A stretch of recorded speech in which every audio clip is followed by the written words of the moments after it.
மன நிம்மதி வேணும் அப்படிங்கிறது சிறு வயதில் சிலருக்கு, மத்தியம வயதில் அநேகம் பேருக்கு, அந்திம காலத்தில் எல்லா நபர்களுக்குமே அந்த மன அமைதி வேணும் அப்படின்னு நம்ம தவிச்சு போகிறோம்.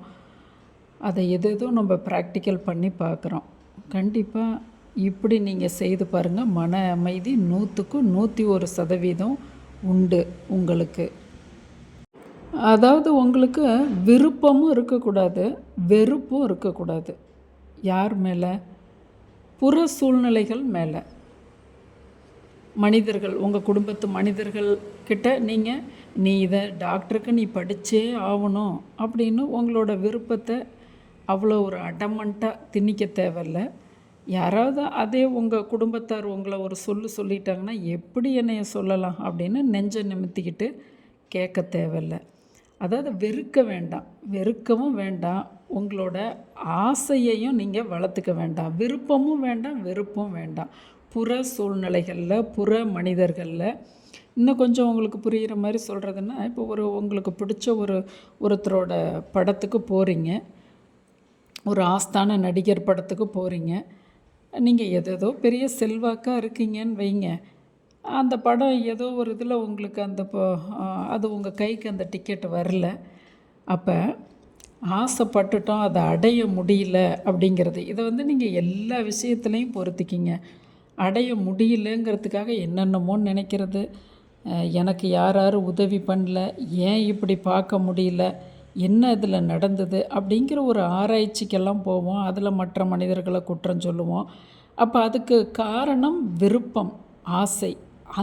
போகிறோம், நமக்கு பிடிச்ச நடிகர் படத்துக்கு போகிறோம், அது கிடச்சதுன்னா பார்க்குறோம், இல்லைன்னா 2 நாள் கழித்து பார்க்குறோங்கிறது போல். அதாவது துறவுங்கிற அளவுக்கு போகக்கூடாது, அனுபவிக்கணும், எல்லாம் அனுபவிக்கணும். அது கிடைக்கக்கூடிய சூழ்நிலையை, அந்த வாய்ப்பை நம்ம அனுபவிக்கிறது. ஆனால் அதை நம்ம சொந்தம் கொண்டாடக்கூடாது. எப்படி எனக்கு கிடைக்காம போகலாம், இது 1ல் 2 ஒரு கை பார்க்கணும் அப்படிங்கிறது போல். அப்படி நீங்கள் இல்லாமல் அந்த நிதர்சனத்தை உணர்ந்து அதில் போகிறது. அப்போ ஒரு விஷயம் நடக்கக்கூடிய இடத்துல அதில் நீங்கள் பெருசாக விருப்பமும் பட்டுக்கல, அது கிடைக்காத போது வெறுப்பும் தட்டல உங்களுக்கு. அப்படிங்கும்போது அந்த நிம்மதி பாருங்கள் உங்களுக்குள்ளே இருக்கும். அப்போ என்னென்னா, உங்களை நீங்களே கவனிக்கணும்.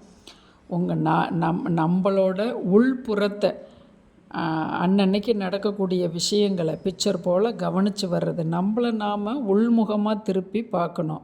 அதுக்கு சும்மா ஒரு நாளைக்கு 5 நிமிஷம் 10 நிமிஷம் தியானம் பண்ணிங்கன்னாவே உங்களுக்கு விருப்பமும் வெறுப்பும் 2ம் ஒரே சமநிலையில் பாவிக்கக்கூடிய பண்பு, அந்த ஒரு புரிதல் உங்ககிட்ட அருமையாக வந்துடும்.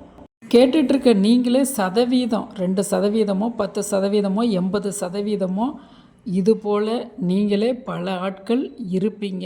நானே அதை பார்த்துருக்கேன். ஏன்னா இன்க்ளூடு நானுமே அதுக்குள்ளே அடக்கங்கிறத தாழ்மையோடு சொல்லிக்க விரும்புகிறேன்.